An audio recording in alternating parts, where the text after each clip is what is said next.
selective hearing, but hard of hearing. You might want to move up. I know Tom's selective hearing. So, do you want to lead us in prayer? Me? No, this young man. Lord, thank you for this great country. Thank you for the opportunity to gather, try to make our country greater. We thank you for the blessings you bestow upon us. In your holy name, amen. Amen. And you. Sure.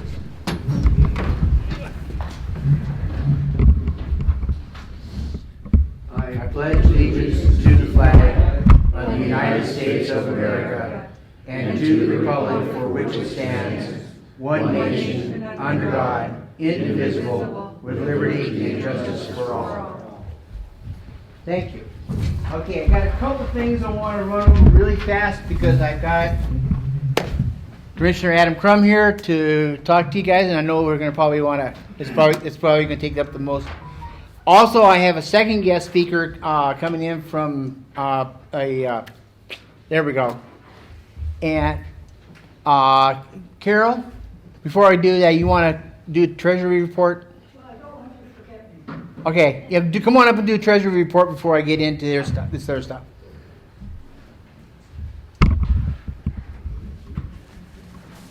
And then we have a second guest, Timothy from Alaska Policy Forum. Yell loud. Loud. Okay. Okay, everybody. Hello, Bert. Oh. We did well last month. We got $198. Yay, that's wonderful for us. Bringing a total of $972.56. So we're really pleased about that. I'm going to pass the envelope around, and please do pass it. Keep it moving till it gets to everybody. We appreciate any contributions you can give us. We're going to help send him to National in the spring. So Actually, fall. In the Now it's fall? moved to fall. well, maybe we make it if it's Yeah. to fall. We got till October. And anybody wants a receipt, come see me. Or anybody wants to write a check, please come see me because it has to be made out a certain way in order for me to be able to cash it. So, okay, thank you. Thank you. Okay, I have a Trump flag. Who wants to bid on this Trump flag? Money goes back into the coffer to help the councils. $20. $20. Do I hear 20? Do I hear 25? Do I hear 25? 25. If I hear 25, 20, 30. 35. 35. I hear 35. How about 40? How about 40? 35, 40. 35, 40. 35, 40. 35, 40. 40. I hear 40. 40, 40, 40, 40, 45. 45. 40, 45. 45, 40. 40. 40 going once.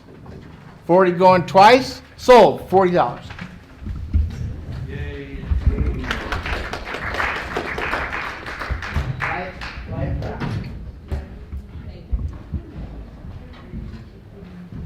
Also, before we get into this, I want to do this really quickly. Bill O'Reilly, Killing Crazy Horse. It's a phenomenal book. I read it. It really kind of delves into the Indian Wars, the Indian history of the U.S. and Monroe Doctrine and all that good stuff. So it's a really interesting book. It's $25 at Walmart. So I open up the bidding for 25, 25, 25, 25, 25, 25. 25. Do I hear 30? Do I hear 30? Got 25, I hear 30. 25, I hear 30. 25, I hear 30. Come on. 30. She's okay. 30. She's doubling up for herself. Okay, 30. 30 going once. 30 going twice. Sold.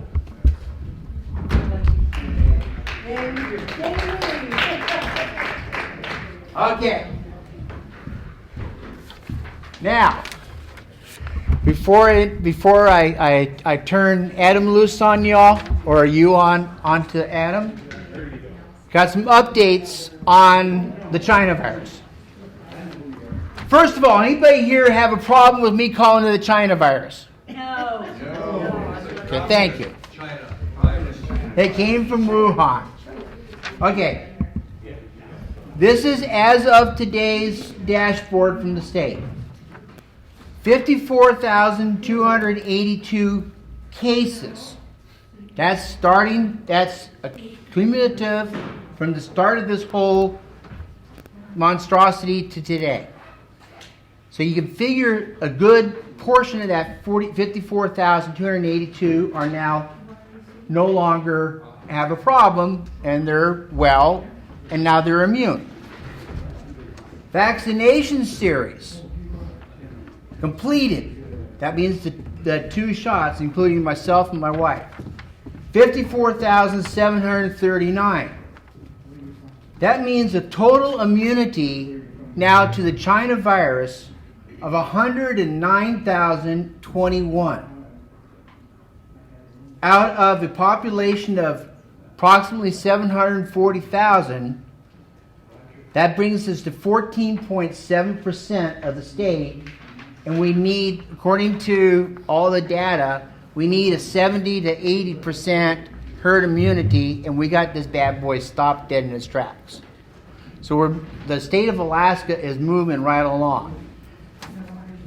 Totals for age 60 and above completed vaccinations was 24,000. Tier 1 was for 65 and above, which is a total of 91,000. We have a total population of people 65 and above of 91,000 plus. So we don't have any idea of, because I took these numbers of 24,000 came from the chart on the dashboard. It says 60 to 65, 60 to 69, 70 to 79, and 80 above. So we don't really know how many of that 60 to 69 were actually 65 and above versus 60 to 64. But we can probably make some assumptions that because of the original vaccinations going out to docs, nurses, healthcare workers, nursing, long-term nursing care, that there's a portion of that is at 60 to 64. So this means that we have now approximately 26% of Alaskans 60 to 5 and above chose to take the vaccine and now immune. Again, based on the 94% effectiveness. Persons vaccinated by age group chart shows 60,700 60 and above.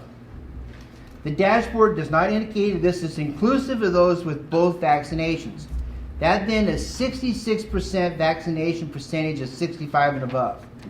One could assume meaning make an ass out of you and me, that once those that have had that one vaccination are now completed in that 60 to 70,000, then toss in the 8,101 60 and above that have had the China virus.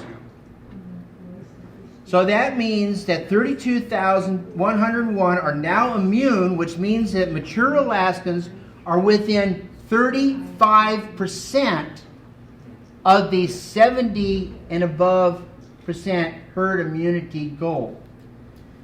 Just using the 60,700, knowing that all will get the second shot, that along with the 8,101 is a total of 68,801 people 60 and above, or 75% immunized.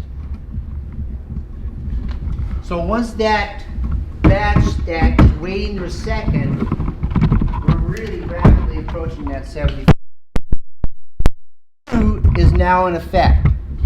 That includes 50 and above, including those with medical conditions, and I thank the commissioner, I thank the AVAAC who finally figured it out. I thank the governor for turning that bad boy around, because it wasn't that way before.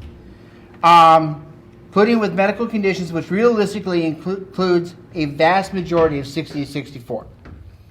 So, and then in the governor's press release the other day, the question was asked, well, what number are we looking at on Tier 1? And the comment was made 70,000, approximately. So in conclusion, Alaskan mature citizens are well on the way to herd immunity, and we're going back to normal.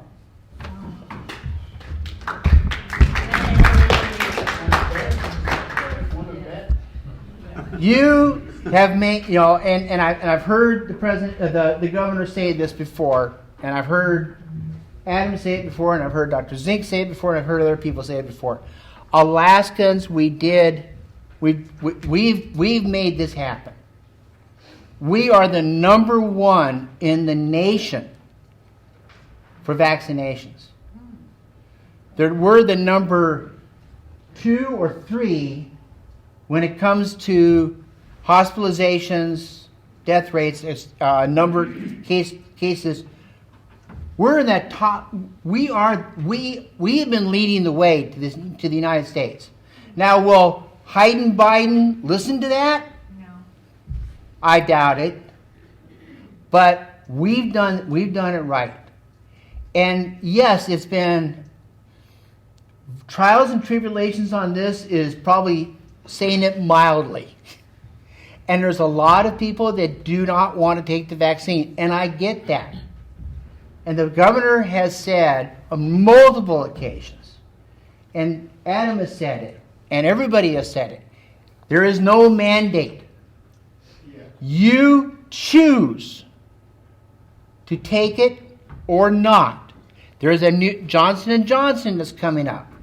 If you haven't taken the Pfizer or the Moderna, you may choose to take the Johnson & Johnson or the AstraZeneca. You have the ability to read and listen and decide for yourselves as responsible adults on what you're going to do. The other nice thing about it is we got great therapeutics out there. We got hydroxychloroquine. That gentleman right there told me the other day, he came down with this bug. His doc got him on it that quick, and no problem. 2 hours, my blood ox turned around, 94. In 2 hours, it was 97. The following morning, I was 99%. My pulse was back down to 60. And this idea, and I'm just going to flat say it, and I know I'm probably going to catch hell for it, but this idea that Laura Reinbold has been pushing that hydroxy and other therapeutics are not available is not true. Well, it wasn't Wrong. reversed. Okay, My you wife got went it. to Cars Safeway It wasn't. in Eagle River, and they refused to fill the prescription. This She was went- early on. This was early on. Okay, Then she early went on. to Walgreens, and they refused to fill the prescription. She finally went to Family Pharmacy. She's part of the Birchwood Mafia. She called it Birchwood. She's a parent. She's a parent. They filled it. Okay, and I know that we had issues early on again on that, but it's there. It's available. Now it is. We have the IV infusion Yeah. that President Trump got. That's available. We have therapeutics. We have options to handle this on an individual basis. Yes, Tom? You can get hydroxychloroquine from out of state. That's where I'm getting mine. Now, I've been told by my pharmacist in Eagle River that vaccines will be available through pharmacies in about a month. And when you look at the Alaska COVID website, it goes around in circles and does not answer many questions. But I was told that by the pharmacy that I've been using in Eagle River, that it's going to be in most pharmacies. Good. Yes, sir. I just got my second shot at Safeway in Eagle River. Good. And I just got my wife and I just got our second shot here in the valley. So, that's what I just wanted to kind of get. Yes, sir.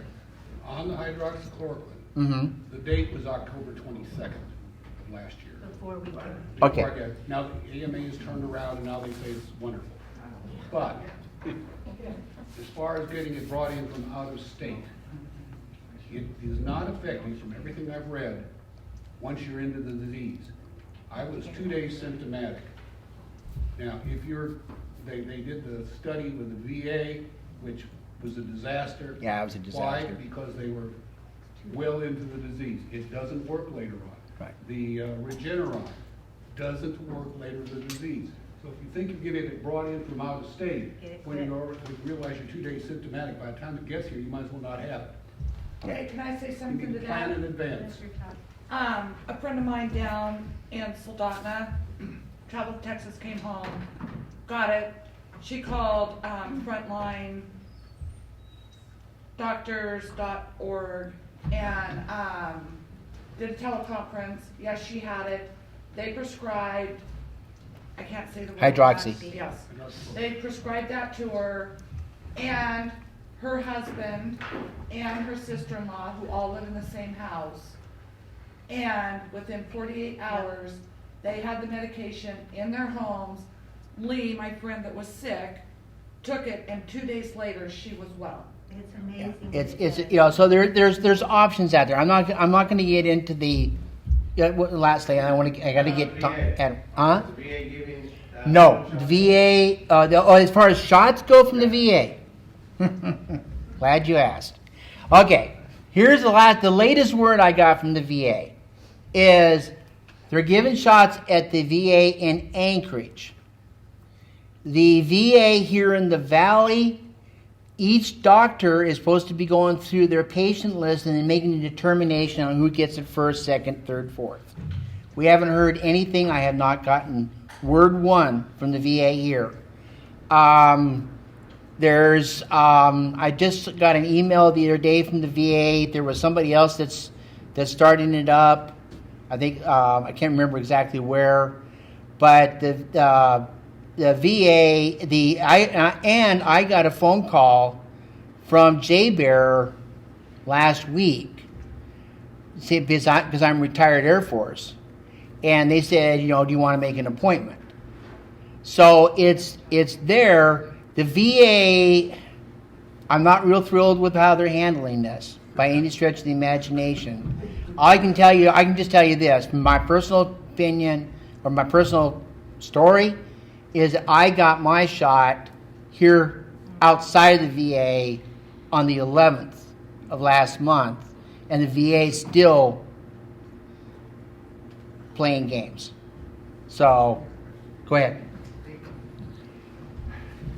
So, my name's Jim. I'm not in the health profession. My wife is actually a nurse, and I definitely rely upon a lot of the stuff that she looks into and tells me about this. I want to share two things with this group, and I don't know if this group is split 50-50 on pro-vaccine or not. First, I have a phone number for those of you who might be interested after, where you can call the CDC up and they will tell you flat out on their machine, this has not been approved by the FDA, it's experimental, and the only reason it's been released is because of the emergency. Okay? Emergency use authorization. Okay, now, this came to me from a good friend of ours. She's a nurse, she's an LPN, she's in Canada. But what I'm hearing is this is happening all around, okay? I was just speaking with one of my colleagues in community nursing. Her dad got the second dose of the vaccine last Friday. Sunday, he passed away 48 hours after getting the vaccine. Doctors are puzzled as he was a healthy 80-year-old. They said they are not allowed to report the vaccine as cause of death, so they had to pick a comorbidity. They chose congestive heart failure, even though he had a healthy heart with no cardiac history. The family doc disclosed to family privately they are seeing more and more adverse reactions, but are not allowed to contribute them to the vaccine as it is a treatment, unquote, And patients can't die from treatments, according to CDC. They can only die from conditions. So they need to choose one for their death certificates. I don't know about you guys, but I'm going to stay away from this vaccine. And you can choose if you want it or not.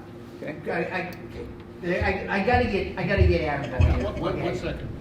Okay. She had her hand up first. Okay. I just want to remind all of us that from brain research, we learned that our immune system is tied to our thoughts. So the best thing all of us can do is stay away from non-toxic thoughts. That boosts our immune system. Thank you. Yes, sir. There have been some cases, and a couple of clusters where people in their 80s who have had COVID, the disease, and then get the vaccine and die. Now, apparently, you can have a rather, again, this is news media, this was I'm getting pundit and some others.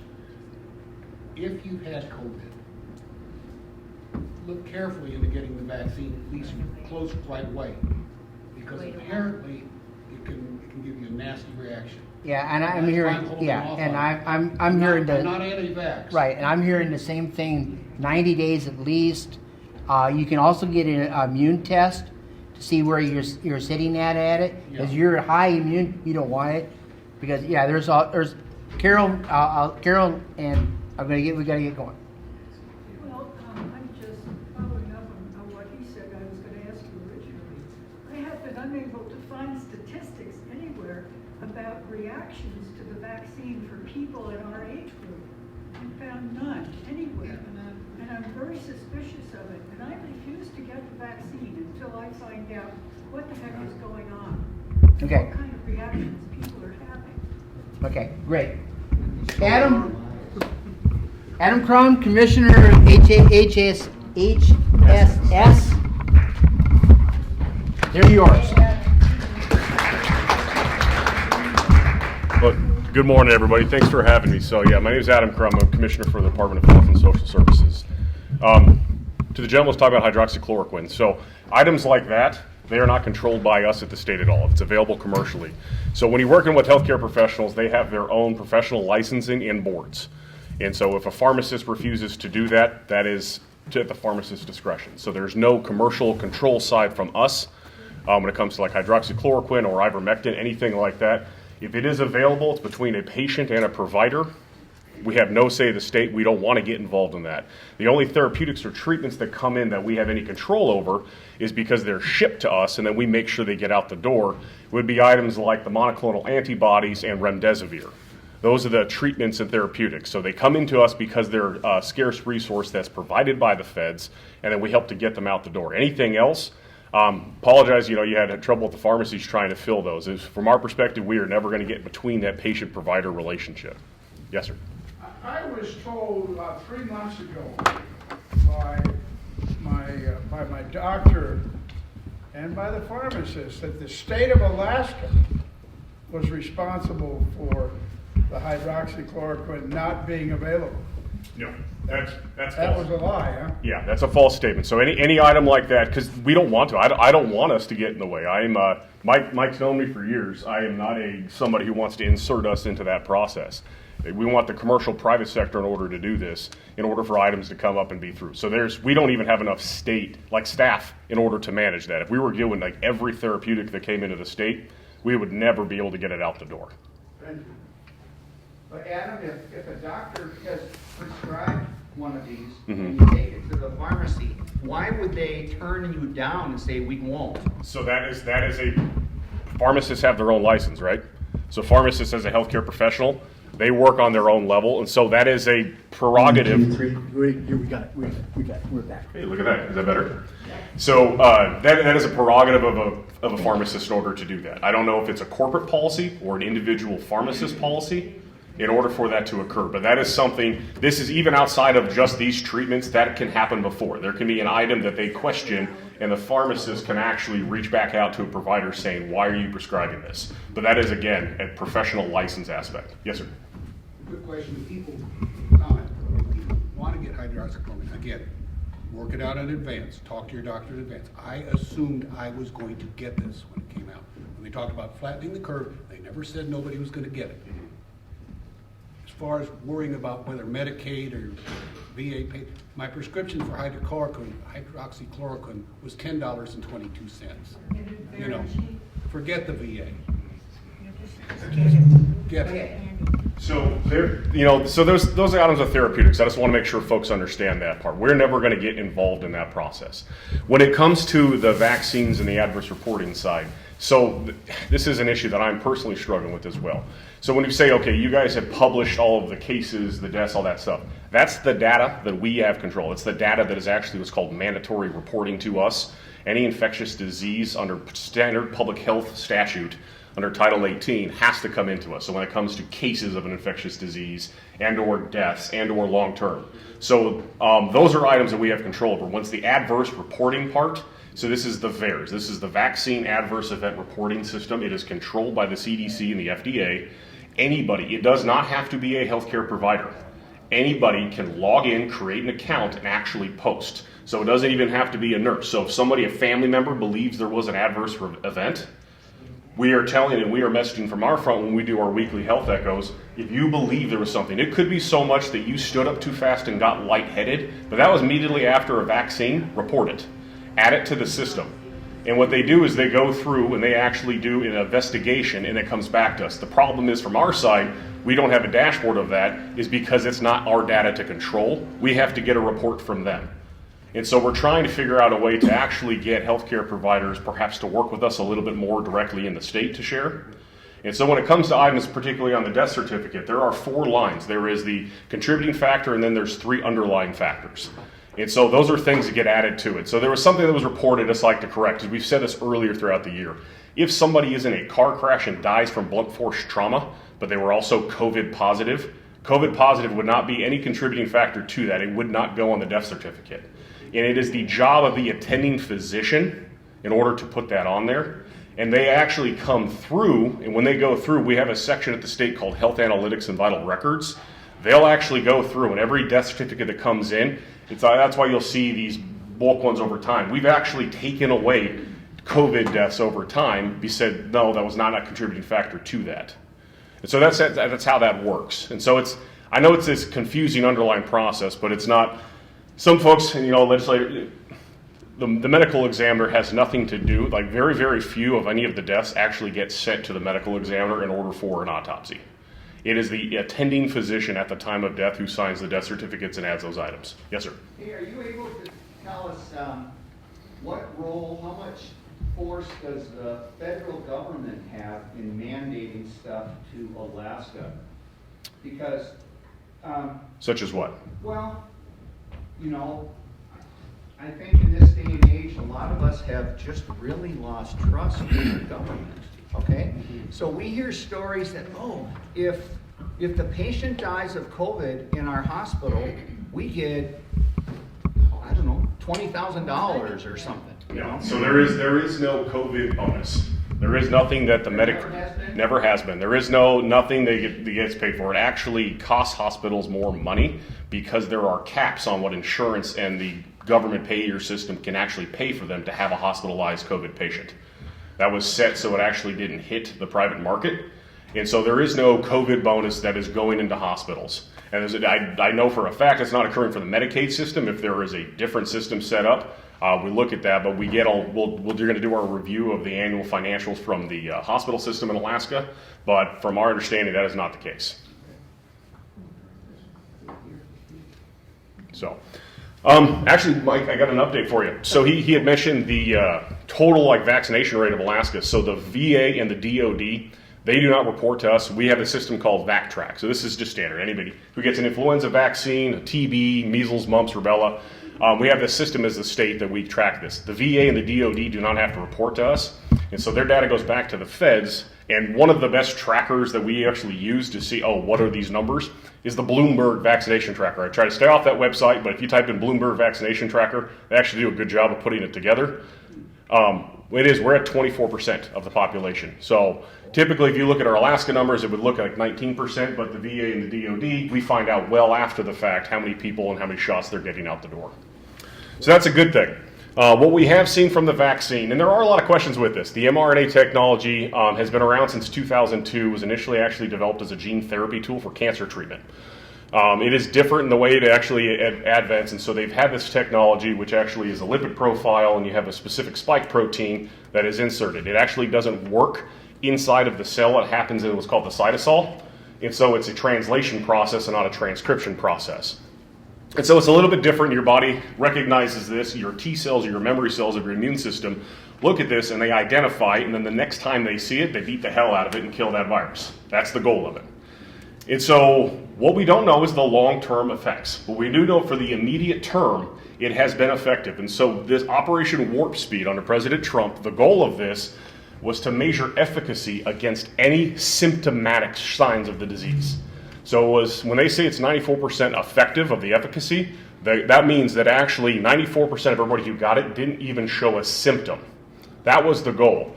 What we have seen is it's actually been 100% effective against severe disease and hospitalization. And that can be shown by the sheer fact that with our hospitals, we had 165 people COVID positive hospitalized the first week of December. We're down to 31 today. Wow. And so that is just the one aspect. You know, when it comes to, and 100% Mike is laid on this, it is absolutely a personal choice. The governor and I will never mandate this from the state. So this is something just so everybody understands this. If issues come up with the feds on this, we will be prepared to really argue that, and we will perhaps do something different in Alaska. That's all I can say on that. But we're going to really work on that. Yes, sir.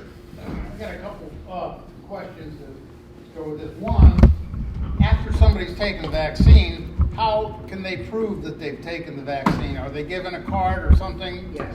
Yeah. Okay. I've got a card. Okay. The next question would be, you say there's not going to be a mandate by the government to enforce people taking the vaccine. What is to keep private companies being coerced into refusing to service people who can't prove if they've taken it? So that is an ongoing question and concern, right? Because these are actually authorized under what's called an emergency use authorization. It will take a full 2 years to go through the approval process because they need to see the long-term study effects and the safety.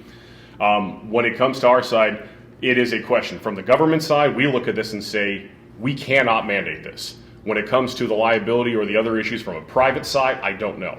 But that is a question if it does start coming to pass in Alaska.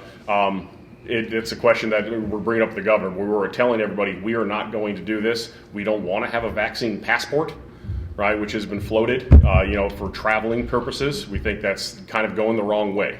It's discrimination.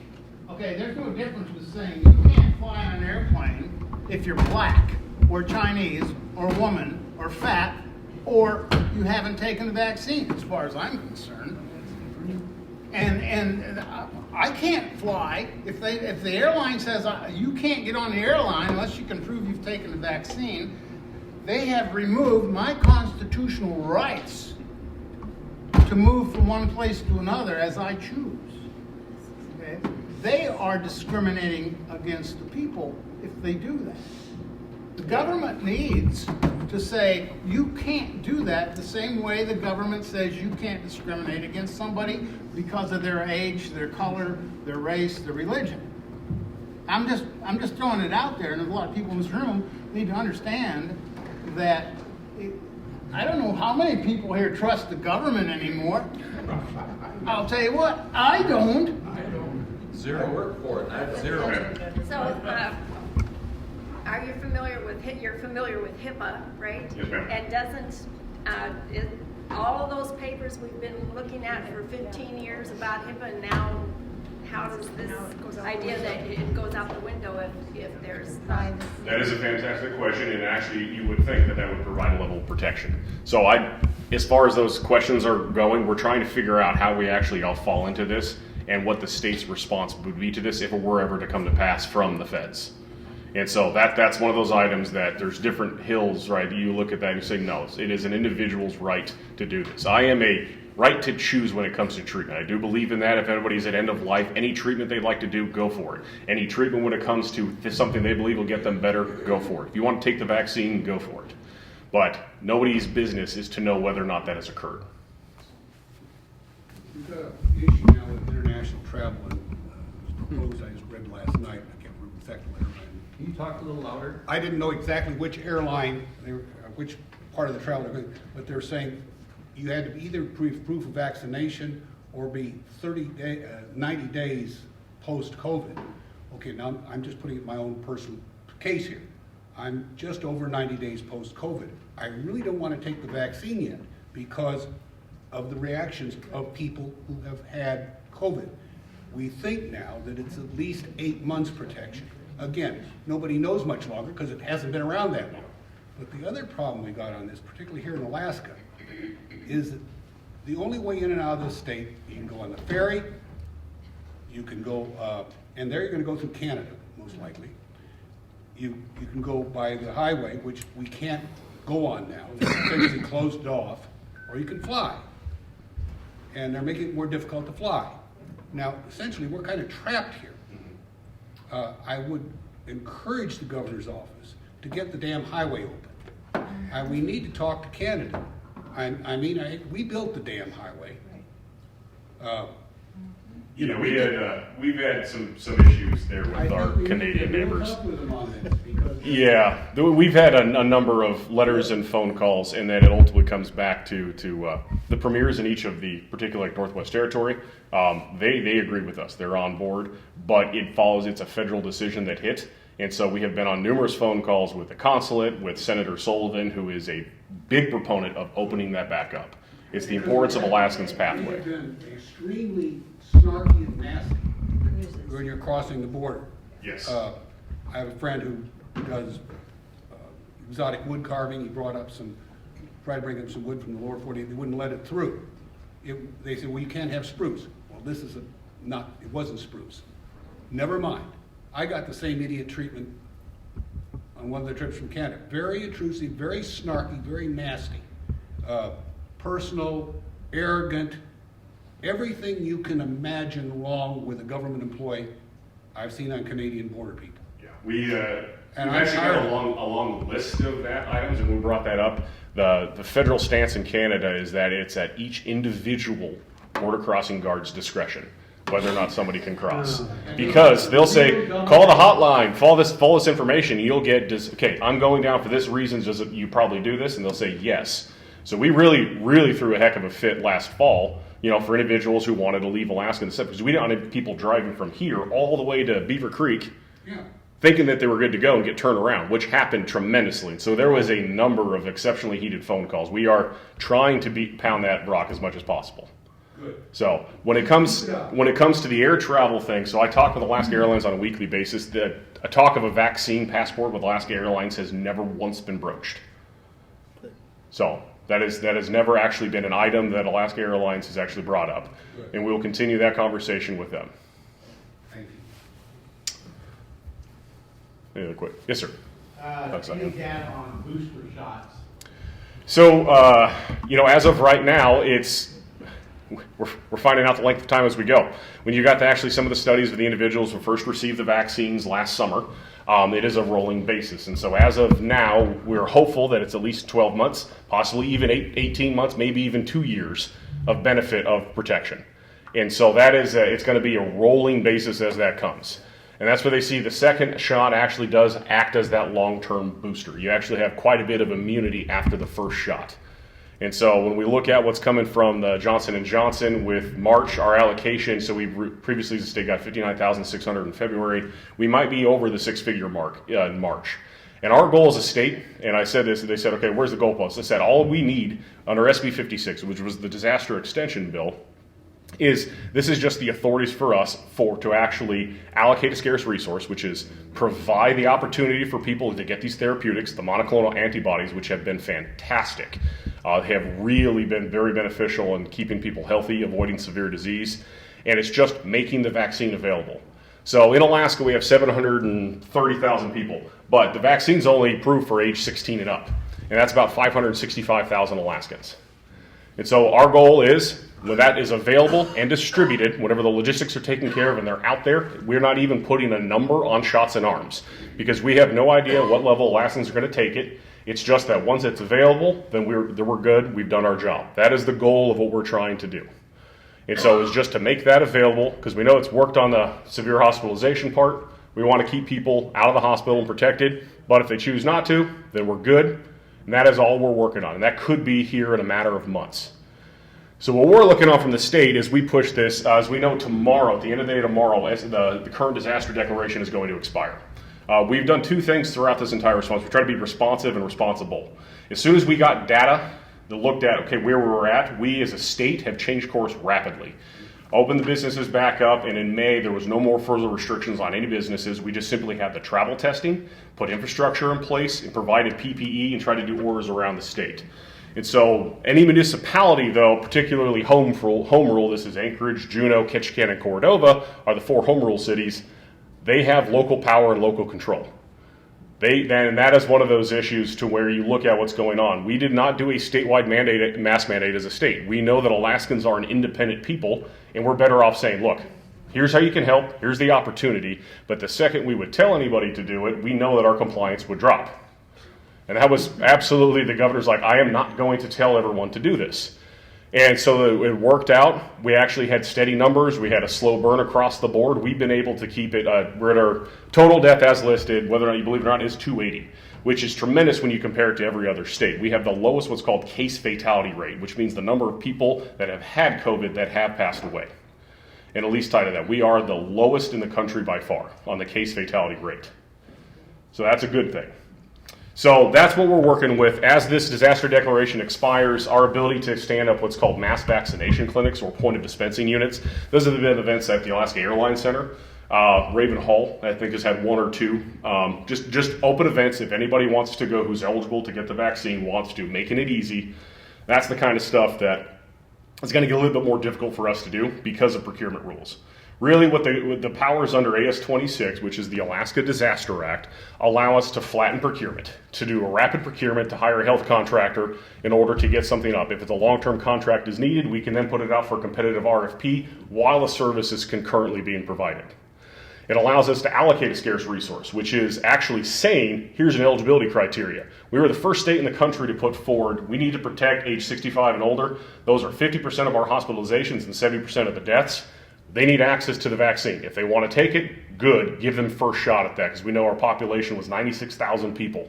We're the first state to do that, and if we've hit our saturation point, so be it. But if anybody, as more data comes out, you get more comfortable with it, then you have a call center you can call and reach out, and we can help actually make sure you get a booked appointment so you're not bumped to the back of the line.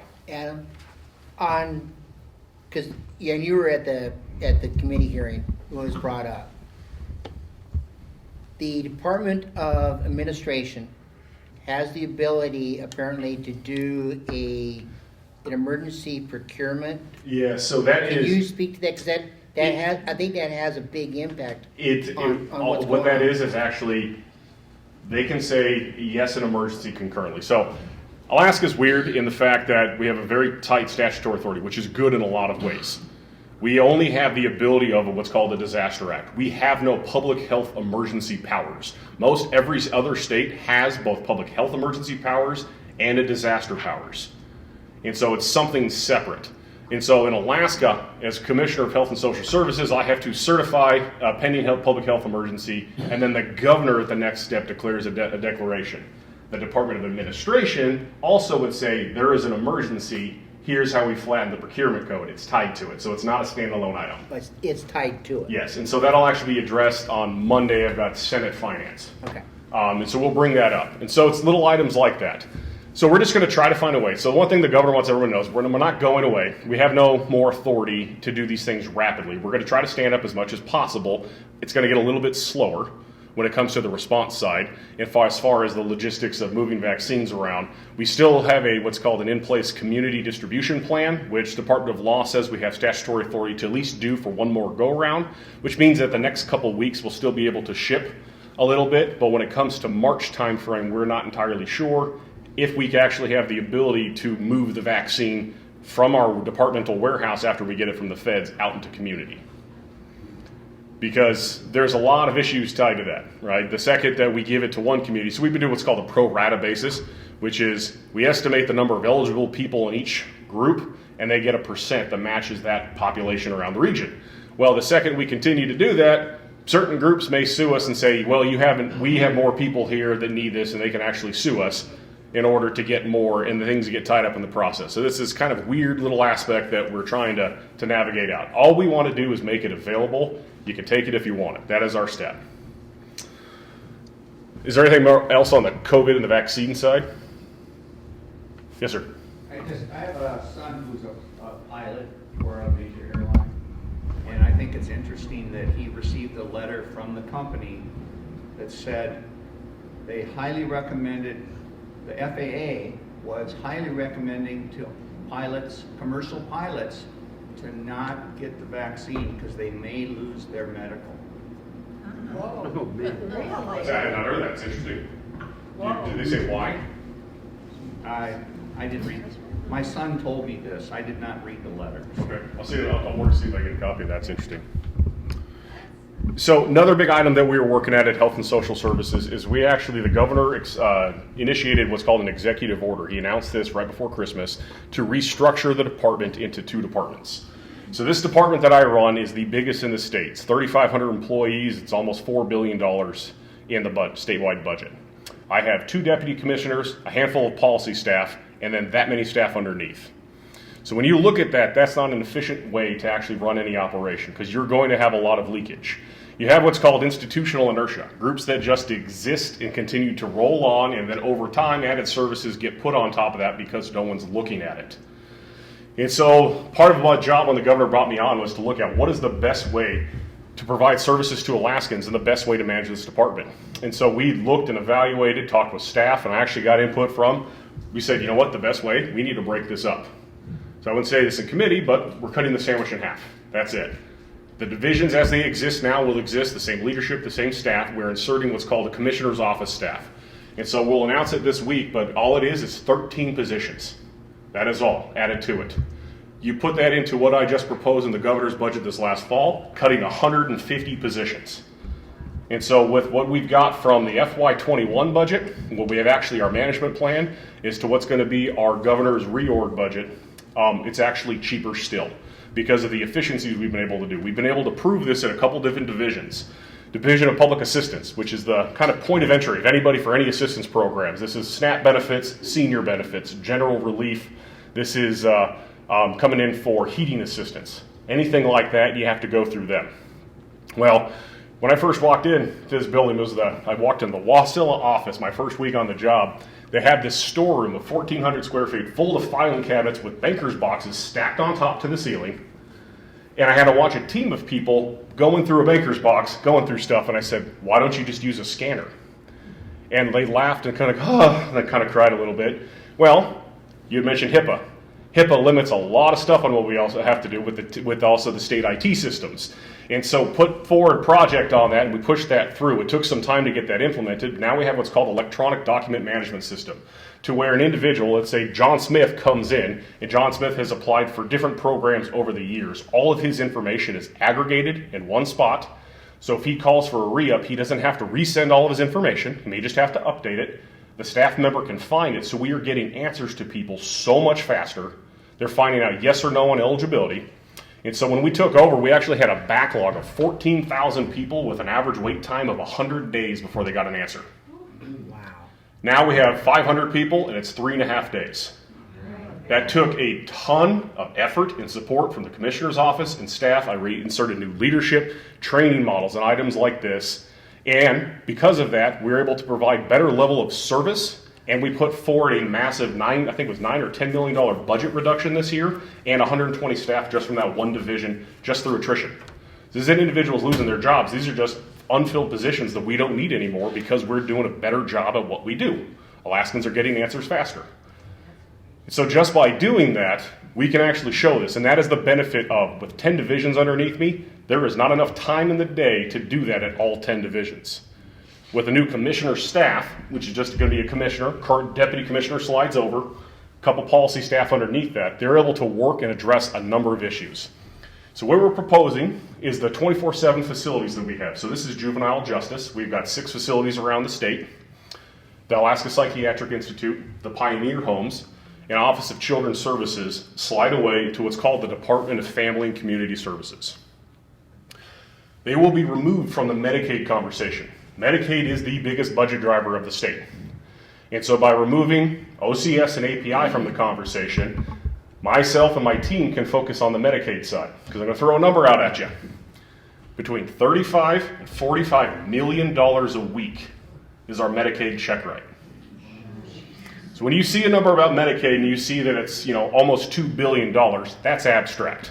None of us have ever seen that, nor will we ever see $2 billion. When you put it on a weekly basis, $35 to $45 million a week. Do we have anybody here who's worked in the shipping industry, things like this, working on barges or tankers?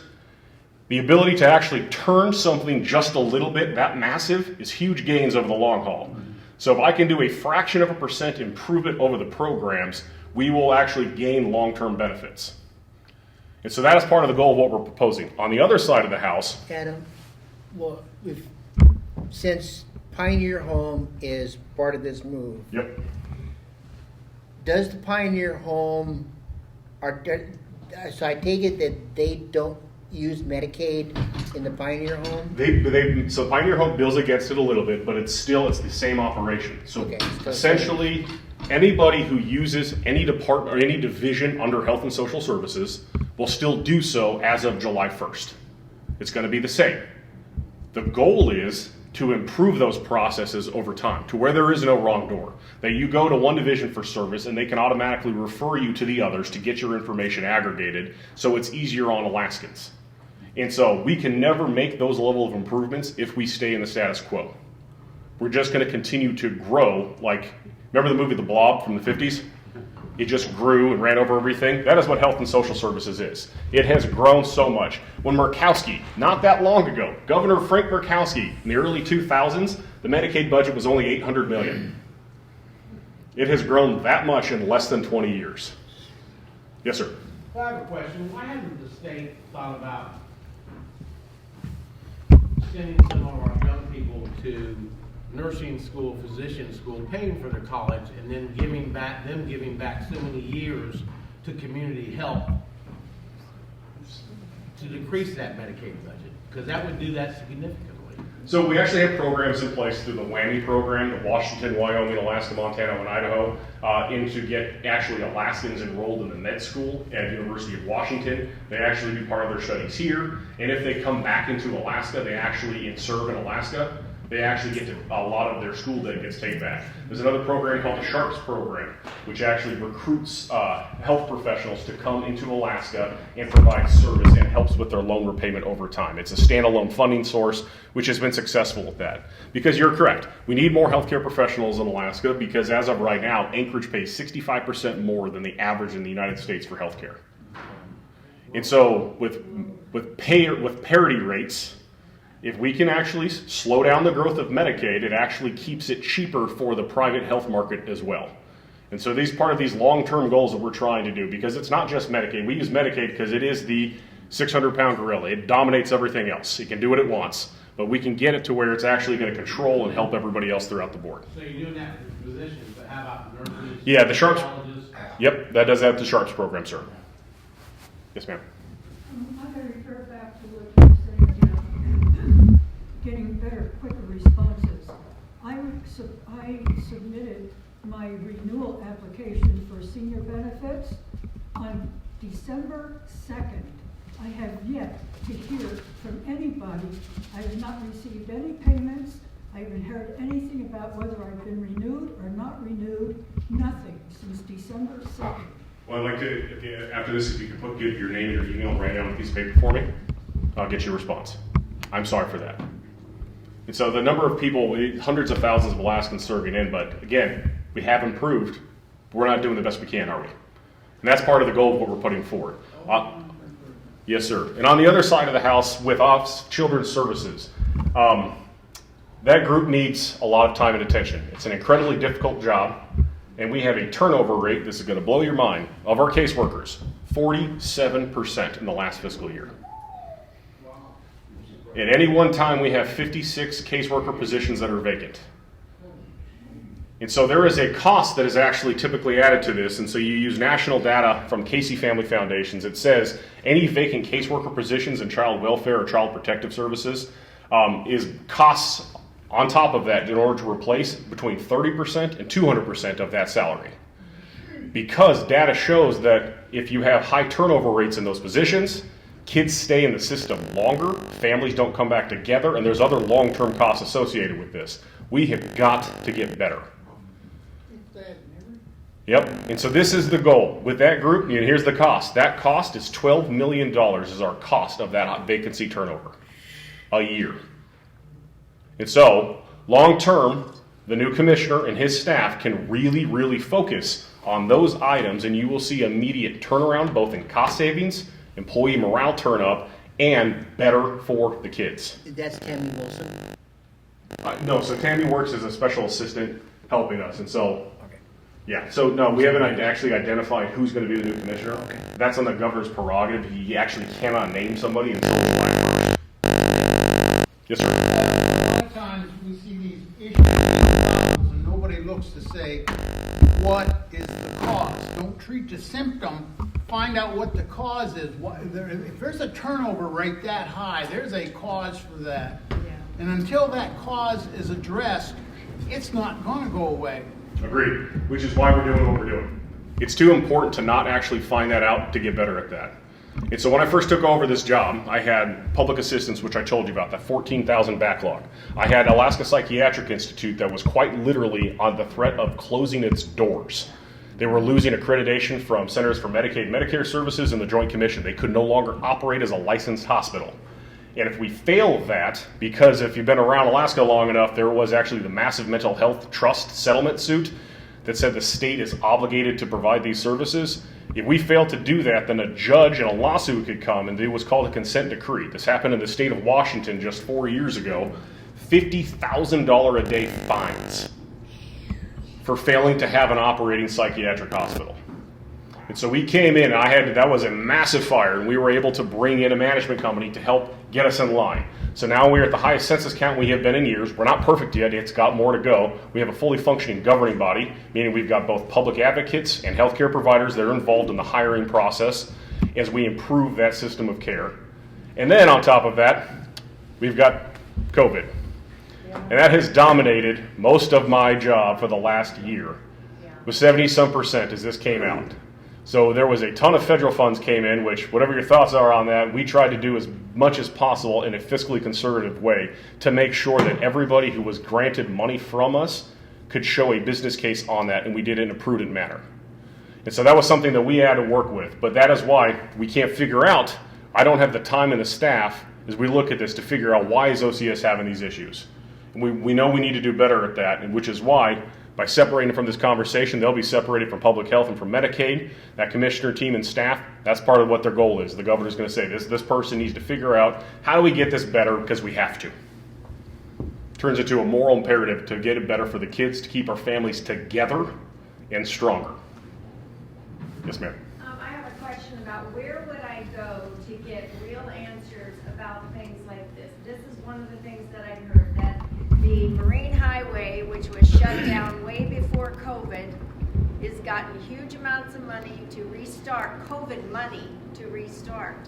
I don't know whether that's true or not. I would like to know, where do I go to find answers to that kind of question? I actually do not know that either, ma'am. The Sus Department of Transportation, what I would say, if you're policy wonk, so to speak, look on akledge.gov to see when the Department of Transportation is coming up in their finance meetings, because I bet you Senator Stedman, as the co-chair of finance, he lives in Southeast, that's part of his concern as to what is going on with the dollars for the ferry system. Okay, so all the COVID money isn't going through you? No, so what happened with us was there was different monies that came in, and so there was $331 million that came to my department in order to help manage the response. We did $50 million directly for nonprofits, and we worked to make sure that this went across the board. This was people serving homeless groups. This was churches that were providing meals. That we were doing this across the board, and it wasn't just the normal nonprofit network, that it was across the state serving various populations were supported to helping our neighbors. And so it was funds like that. Same thing with when it comes to hospital relief. because early on in this process, hospitals went a bad way. We put together some granting programs to keep them up and running until there was other federal support. But DOT, the money that came from us to them was simply actually for the COVID protocols. It was actually to help them pay for testing and extra personal protective equipment. So I do not know about the restart costs. Yes, sir. What percentage of COVID cases are among the homeless population, particularly in Anchorage? You know, that's a good question. I don't know. I wouldn't say it's actually that high. There was that one outbreak that occurred in the summertime at the Brother Francis shelter. But that's a good question. I'll pull that data, and if I can get a number on that, see if we can even track that, I'll shoot that to you, Mike, to share. Was there any other questions? I'm going to take a note. No, but I have something to report. The Senate just voted 57 to 43 to acquit President Trump. Yeah! What was that count? 57 to 43. 57 to 43. No, well, we Yes! knew that. We knew that. Or with Not guilty, basically. Good, so the dead across the... Wow. No, opposite way. What she said was opposite way. the Senate voted, the U.S. Senate voted 57-43 to acquit President Trump. That is thank you for the good news. that had to been some Dems that voted on that. Oh yeah, that's a bunch of Dems. That's a bunch of Dems. That perhaps... Well, no, it was 57 yeas, 43 nays. Mayor Powell, might have had So some... 57 voted. It was percent of homeless population in Anchorage. It's about 1,200 people. No, that was the question, right? Yeah. Okay. The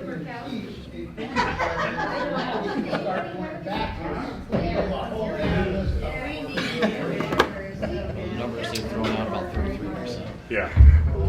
So, along with COVID, along with the restructuring, those are some of the big items that we are working on as a department, trying to actually improve that level of service. People have asked the question, why now? Why in the middle of a pandemic? You know what? There's never a good time to do this. Don't have a choice. That's it. It is our moral imperative. We need to get better. We found a way to do this, and it's actually not going to cost the state money, and we are going to see savings and improved outcomes over time. And so this is why we're doing this, and we are pushing this ahead.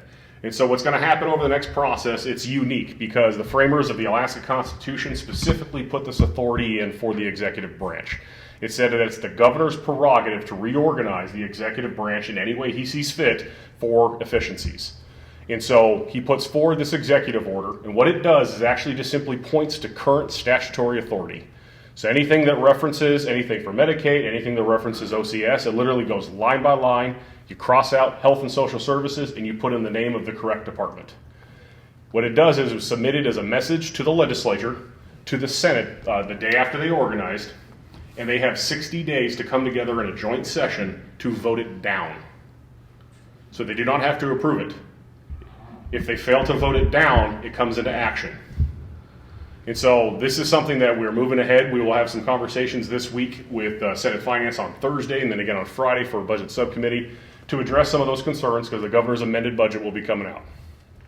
But from our perspective, this is absolutely the right thing to do. And I know from a conservative side, it's painful because it looks like the growth of government. It is not. This is actually the appropriate size of government in order to stem the tide of government.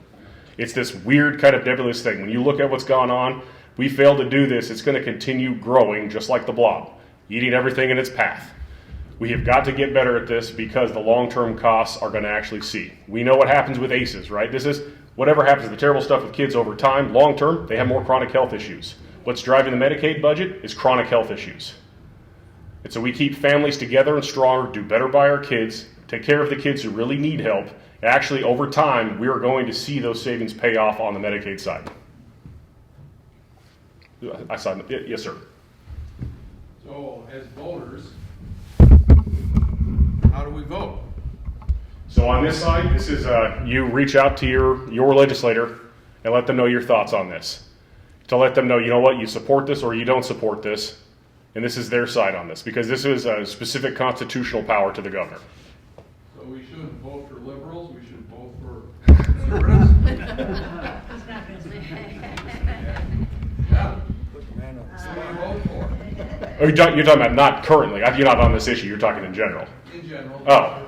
Well, I can't speak beyond that. Mike knows my current stance, and you see the governor I work for. Yes, sir. There's an issue when you give more power to a specific person in government, and that person is benevolent, and that's really great, and it helps a lot. But the next person in line can turn around and use that, okay, against us instead of being helpful. The idea of a benevolent government is kind of an oxymoron, you know. Yeah, it is the truth when it comes to politics that people make policy. And that is, you have to have the right individuals in place in order to actually get the vision to occur. And so that is going to be the prerogative of whatever subsequent governors come to fill those roles, which is why, depending on who's in the governor's office and who they put as commissioners, you see different outcomes throughout the board. You just hope that individuals serving this population know what the right thing to do is. He's had his hand up for a while. So the last of the four principles is trust but cut the card. So you said 900 positions. Is there a list of the the position descriptions on the site somewhere that I can see those 900 positions are gone? So it wasn't 900 positions. It was 120 positions from the Department of Public Assistance, or Division of Public Assistance, and that is tied to the governor's budget he proposed in December 11th. Okay, so if I go in the budget, I can see those. Yes, sir. 120. Okay. Yeah. Thanks. Well, I really appreciate it. Good to see everybody out here. You know, we talked a lot about treatments and vaccine and things like this, but you know what also is fantastic to keep you from respiratory illness? Sunlight, exercise activity. Yes. And so we do share this. This doesn't get published.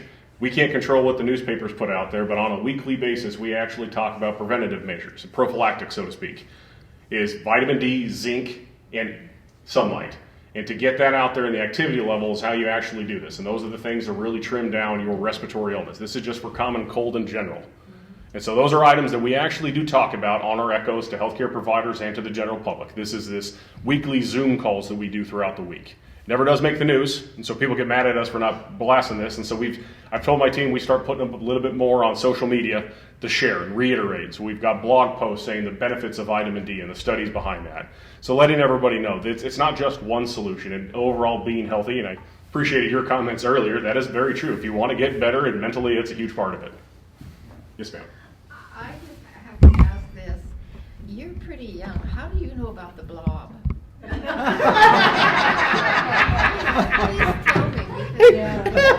me. Mom and Dad watched it. So I was able to spend a lot of time with my grandma growing up. And I am an old soul. So my wife and I, we danced to Frank Sinatra, Count Basie mix of Fly Me to the Moon at our wedding with a foxtrot. Yes, ma'am. I'd like to thank you for coming and providing all of this information because I think it really helps. What you are doing, we had no idea that it's almost insurmountable. But I have a request of the governor, if you could pass it on. I'm not on Facebook. My husband's not on Facebook. And a lot of the information that the governor is sending out is coming out only through Facebook. And I get very frustrated because I refuse to go to that Zucker-Wucker-Bucker person and give him more money. So could you please tell him, can't he communicate to us in another way, like old-fashioned ways maybe? I don't know how, but Facebook is not enough. And I'm left out. Yes, ma'am. I know he's been trying to do, he's actually had op-eds each of the last 2 weeks too, trying to address some issues as well. And it's been in newspapers across the state. But I'll let him know. The one problem is when it comes to like mailers, that gets very expensive. And I just don't know if there's another because you're paying a state employee to, exactly. And that adds up over That time. won't work. Yes, But ma'am. I'm just going to suggest what I found is really, really generous to you because I don't do Facebook too much. The Watchman. Oh, okay. With Joel Davidson. If you subscribe to that, it is free, but you can donate if you'd like. Okay, He's got a family of a bunch of kids. He is really right on top of things, and he tries to stay very neutral, you know, and he's just... He reaches out, we try to give him He some does, information. but I just sent him an old email this morning about a question he had. Stand down, email. must-read. Yep. You can always put a link to an article. You can just put a link to it and get it, and that way you won't even have to get on the mailing list. The other aspect that I've noticed too is like when this virus started hitting, when we had the press releases, Channel 2 and the other channels before they got bumped were actually showing it. And now I know the last 2 or 3 pressers have not been on the news channels at all. I don't know, I don't know how we can fix that, but I think that would be of a big help too. I personally don't like watching Channel 2 news, but if you kind of know that that's coming. I just noticed the Trump bear, by the way. Well, I really appreciate it. Thank you guys for having me here today. Appreciate the invite, Mike. Come back again. I gotta go back to Juneau next week, but yeah, we'll stay in touch. Really, thank you guys for your continued advocacy. Thank you for listening. And there's a lot of tough questions, and we have not been perfect in this. We want to get information out better. We want to address that. We want to try to find a way for the adverse reactions to get up there. But what I will say is please share with anybody that you do not have to be a healthcare professional to log in and to enter those. And so that is something that anybody family member, not even Alaska, let them know that they can get in and enter into the VAERS system. Okay? So I really appreciate this. I hope everyone has a fantastic day, and God bless. Thank you. You're always welcome. Okay. I don't normally do this because I don't normally pull up Fox News anymore. Former President Trump was acquitted in an unprecedented second impeachment trial on the charge of inciting an insurrection, making him only the only president to be impeached and acquitted twice in history. A majority of the senators found Trump guilty on Saturday in a 57-43 vote. But the number fell short of the supermajority needed to convict the president. Had Trump been convicted, the Senate would have moved to bar him from holding federal office. The 7 GOP senators who joined with the Socialists. We know who's one of them. Drum roll. Some of these names, I saw that and I went, what the hell? Senator Richard Burr, North Carolina. Bill Cassidy, Louisiana. Those 2, I thought, were conservatives. Susan Collins of Maine. No surprise. Lisa Murkowski of Alaska. Mitt Romney of Utah. Shocker there. Ben Sasse of Nebraska. And Pat Toomey of Pennsylvania. The usual suspects, but adding Burr and Cassidy is mind-blowing to me. And he voted with him on a procedural. Richard Burr this is his last time around, I think, so he's out. Senator Pat Leahy, who presided over the trial, announced the vote will short of the 2/3 majority, and therefore Trump is hereby acquitted of the charge. The acquittal means that as of now, Trump can... What happened here? Come on. Damn it. Come on. Anyway, yeah, so he can now run for 2024. Yay. So hang on to that flag, and I'm definitely hanging on to Trumpy Bear. I don't think he wants to. I don't know. We'll see. That's up to him. So Schumer leaves door open to 14th Amendment measure to bar Trump from office. Will these people ever get their head out of the proverbial butt? And if they can get that part to pass, they only need a 51% vote, or a 51 vote to make it pass. Yeah, Anyway, so we did get good news on the president. And he's my president. He's our president. And I do not recognize Joe Biden as my president. That's me personally. You mean dementia, Joe? Yeah. So, do you guys want to take a 5-10 minute break, or we just go right into Tim? Okay. Tim, come on ahead. Do you want?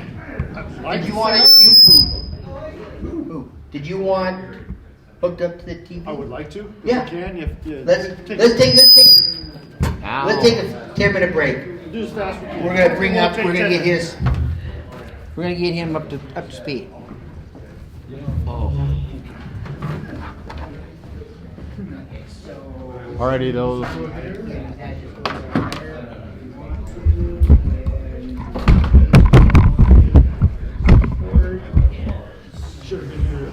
Hello, everybody out there watching in Facebook land. Don't forget to like and share. Facebook squeals on you if you don't. And that was a good talk listening there to Commissioner Crum. A lot of hard questions kind of thrown his direction. A lot of myths and disbeliefs dispelled. Some of them still up in the air. And definitely worth sharing with other people out there so that they're more informed about the Wuhan, China virus that we have been living underneath for over a year. And we're about ready to have the Alaska Policy Forum come up here in about the next 5 minutes or so. So stay tuned. This will be right around the corners. I'm sorry for your guys' eardrums. That squelch that came out of their microphone system, boy, let me tell you, I'm wearing a headset and it was killing me. I could only imagine what it did to you. Remember, like and share. Go to my website. Help me out. Make sure that I can make more of these things so that we can get these politicians, our elected people that are out there that are into appointed positions, that get them on the record so that people can actually hear and see what they are having to say out there that is not directly in front of our legislators when they know that they're on mainstream camera. Go to my website, Politadick.com, and click the support button. Donate $5, $10, whatever you can afford. Every penny goes right back into making sure that I can afford to get to these different kind of events to be able to live stream them to all of you. And it is most appreciated. I wish I could say that I was a rich person and didn't need it, but I am just like everybody else. I'm struggling out there, so every penny just goes right back into making sure that I can keep doing this out here like I am now. All right, it should start here in about 5 minutes or so.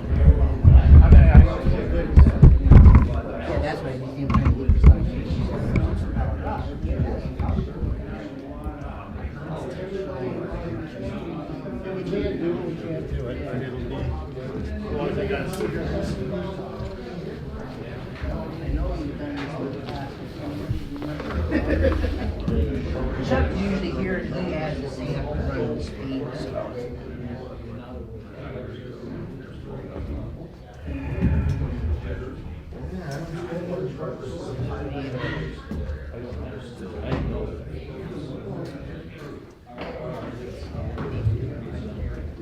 I don't think we have power. Yeah, now we have power.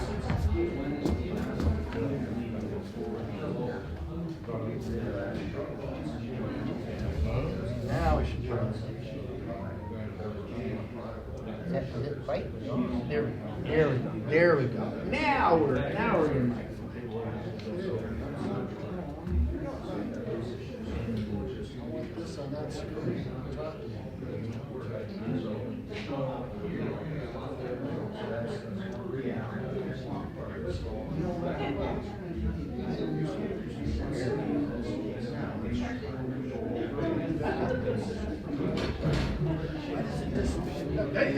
Hey, what do you know? Yeah, there you go. And then that way.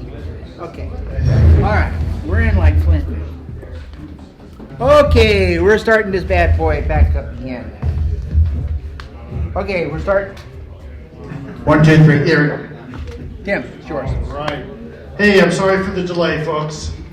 But I'd like to have something behind me for you to look at instead of just listening to me, especially after having Commissioner Crum talk. He is so eloquent, and he's so young, and he knows what he's talking about. I've had a few video conferences with him, and he just immediately impresses. So behind the 8 ball already, trying to get him to follow him.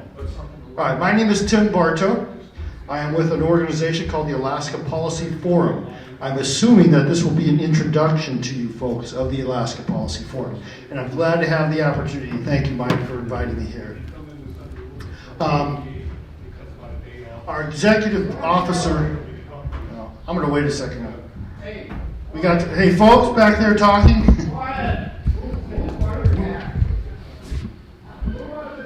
Thank you. Thank you. All right. Our executive officer, Bethany Markham, if any of you have never met her, works to death. And she hired me this year at the 1st of January as I retired from the federal government. And my job is to give her a break. So that's why I'm presenting to you today and not her. I'm the Vice President of External Relations, which means I will be reaching out to community members, business partners, and also the legislators. I'm a registered lobbyist. So how do I change the screen here? I think I'm just going to go this way. All right, we'll have to do it like that. I'll tell you about the 7 principles of public policy as we see them. Mike, does this thing work? Is this how I change screens? I'm just not sure. Or you can just tell me to change screen out here. Okay. What do I need to hit in order to change screen? The next button. Okay, there we go. All right. All right, so free people are not equal and equal people are not free. That may seem strange because we do very much believe in what Jefferson wrote in the Declaration of Independence. All men are created equal. They're endowed by the Creator with certain unalienable rights, that among those are life, liberty, and the pursuit of happiness. We have someone didn't get that right a few months ago, and the press just let him slip. But we agree that people are born free. We agree that people are born without the right to be subjected to anyone else's authority, and we believe people do not have the right at birth to have power over anyone else. We believe that people are equal in the sight of God. Next slide, Mike. Okay, there we go. The equalness we refer to here has to do with the marketplace, commerce, work. People have certain talents they're born with that others do not. Some people are born with physical attractiveness. Some of us are not. Some people are born with athletic ability. Some of us are not. Right? Some people are smart. Some of us are not. Right? We have different talents and abilities, and we recognize that.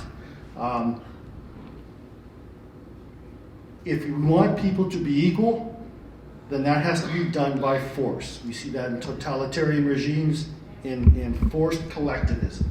In free countries, people have the ability to live their lives freely, and that's the freedom we're talking about. Next slide, Mike. All right. So what belongs to you, you tend to take care of. What belongs to no one or everyone tends to fall into disrepair. Ever been to a federal housing project? Belongs to everyone and really no one. And have you ever seen one in nice condition? They're always in disrepair. Next. All right. This is the magic of private property. What people own, they are willing to take care of. If they don't own it, or if everyone owns it, it is not taken care of. Mike? Next. Sound policy requires that we consider long-run effects in all people, not simply short-run effects and a small number of people. Deficit spending. Seems like a good idea right now to get us out of a problem. But down the road, it's going to cause us some huge issues.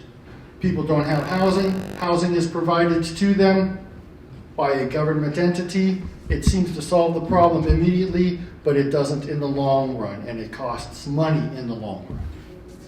Next. All right. Next. Entitlement programs like the war on poverty. How long have we been fighting the war on poverty? Since Johnson's Great Society, 1965, 66?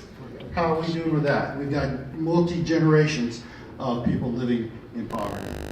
All right. If you encourage something, you get more of it. If you discourage something, you get less of it.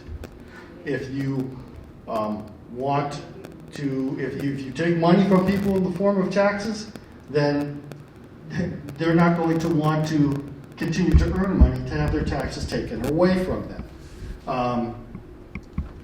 It's simply, we live by incentives and disincentives. If you want someone to do something, allow them to do it. If you don't want them to do something, don't allow them to do it. Taxes, investments, etc. All right, go ahead. Nobody spends someone else's money as carefully as he spends his own. I think that goes without more explanation. Go ahead. Remember the famous case of $600 hammers? I know that goes back 30 plus years or so. But did you ever see the billing on that? Someone in the media came out and had the billing on that, and it was quite lengthy. It was a hammer, one, I think $16. Finding fees, research fees, and it just added up hundreds and hundreds and hundreds of dollars. What you get with government is somebody, a government entity or an individual, taking money from someone else, usually a successful business, hardworking business person, and then giving it to another individual through whatever, welfare programs, loans, etc. That is how government works. Government has nothing to give anybody except what it first takes from somebody. And a government big enough to give you everything you want is big enough to take away everything.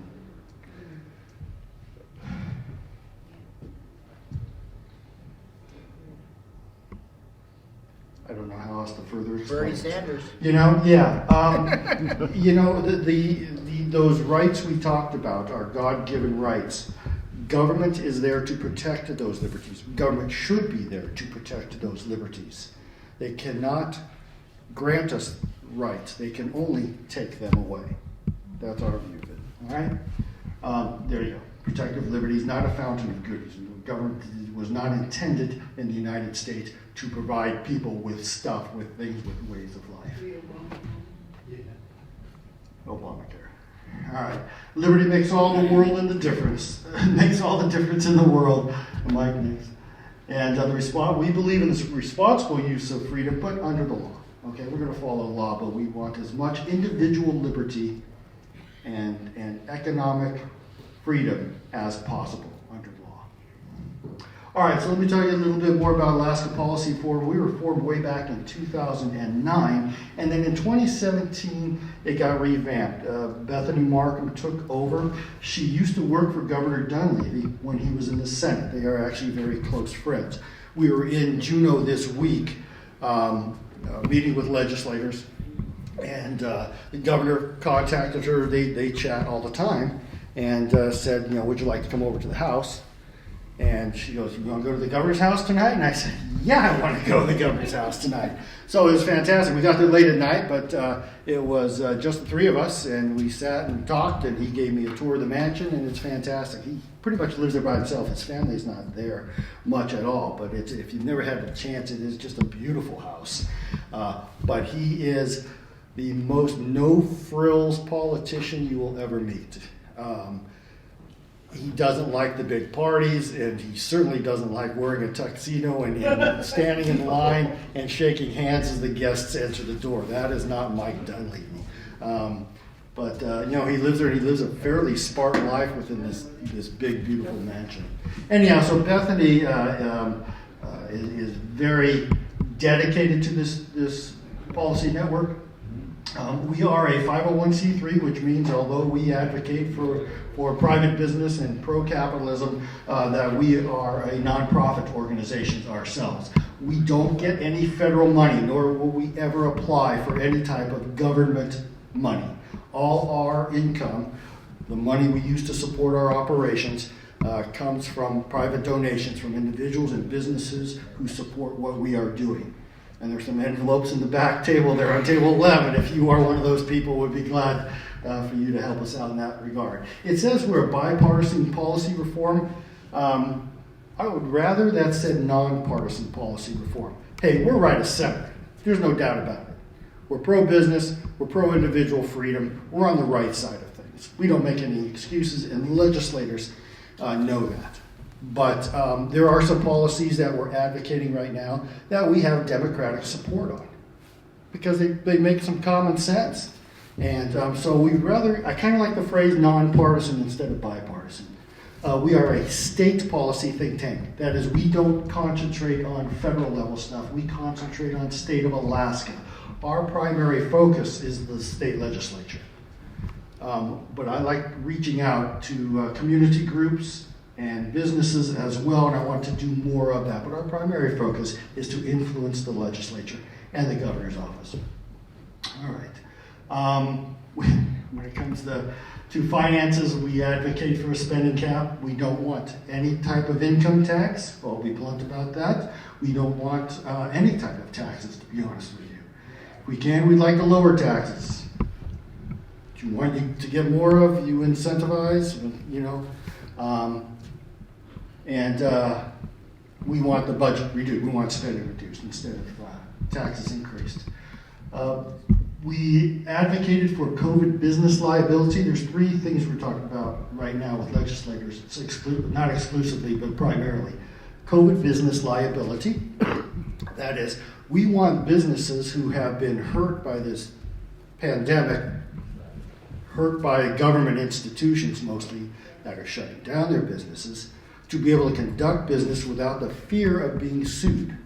If someone, a customer or an employee gets sick, gets COVID, we don't want them to be able to go to that business and run that business, sue that business out of business. Make sense? Yeah, we want to protect those businesses. They're hurting enough already without having to go through further threats of lawsuits. Read by 9. I'll show you a slide in a little bit that'll explain this a little bit further, but Alaskan 4th grade students score 51st in the nation in reading. 51st because Washington, D.C. is included in that. We score below D.C., folks. Alaskan 4th graders score 51st in the nation. Man. Oh, that's not good. That's not good. Yes, that is not good. And that isn't just this year. This is going back several years now. So we're advocating to what's called read by 9. At the end of 3rd grade, if you're not reading, you don't go to 4th grade. Okay? And we want reading to be the primary focus of teaching of the schools. We want reading to be the primary focus, not social programs and feel-good subjects. We want kids to learn how to read, because if they read by 9, then they can start. If they learn to read by 9, they can read to learn thereafter, because they're going to need that. If they don't read by 9, then they're going to get left behind academically. And the statistics are amazing about the percentage of people in prison who are not able to read, the people on welfare who are not able to read. It's something along the lines of 70% of inmates in prisons don't read at a 3rd grade level. We are working on elections integrity. I'm sure this room is full of people who are concerned about the way elections have been run, especially the last cycle. Workplace freedom. We are working with public sector unions to allow the union members to not have to pay their dues to the public sector unions, to be able to drop out of those if they want, especially since those unions are politically active almost entirely on the left. And then judicial reform. We need to change the way our judges are selected, our justices. If you don't know the system, basically, this is a pretty well-educated crowd in terms of following politics. There's 3 members from the Alaska Bar Association and 2 members from the public. They make recommendations on judicial nominees to the governor. The governor can only pick from that group. That's how that works. All right. So how do we get stuff done? We do research studies and reports. We do that internally with our own staff, but we only have 5 people. So we contract some of that out because we have partnerships in all the other states. There are 66 other state policy networks or state policy think tanks, and they were part of this network. So if we are working on a topic of interest to another organization or something that another state policy network has been involved with, we can ask them for some help on the matter, and vice versa. They come to us. We've had some success, so other states look to us for advice. Clicks. If you haven't got them, they're great. I was losing glasses about one pair a month, and my wife got me these. These are great. We make media appearances.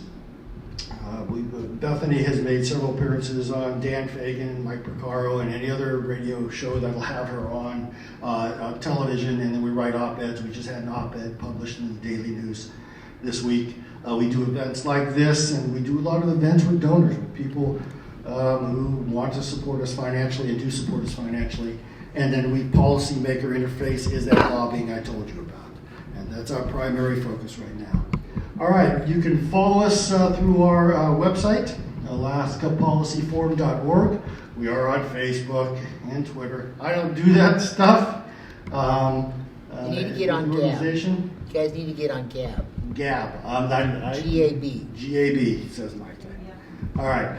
There's our office phone number and our address and our email address. I put some information pamphlets, some bookmarkers with our 7 principles on the back table there, table 11, and there's also, as I mentioned earlier, some donor envelopes. But that's what the Alaska Policy Forum is. I feel like in this room I'm among friends. I will say this, during my week in Juneau, we met with some very opposite politically minded people, some very left-wing people, and they were very respectful to us. The Read by Night program, they're pretty much on board with that. They want to add other things on to it, I'll be blunt.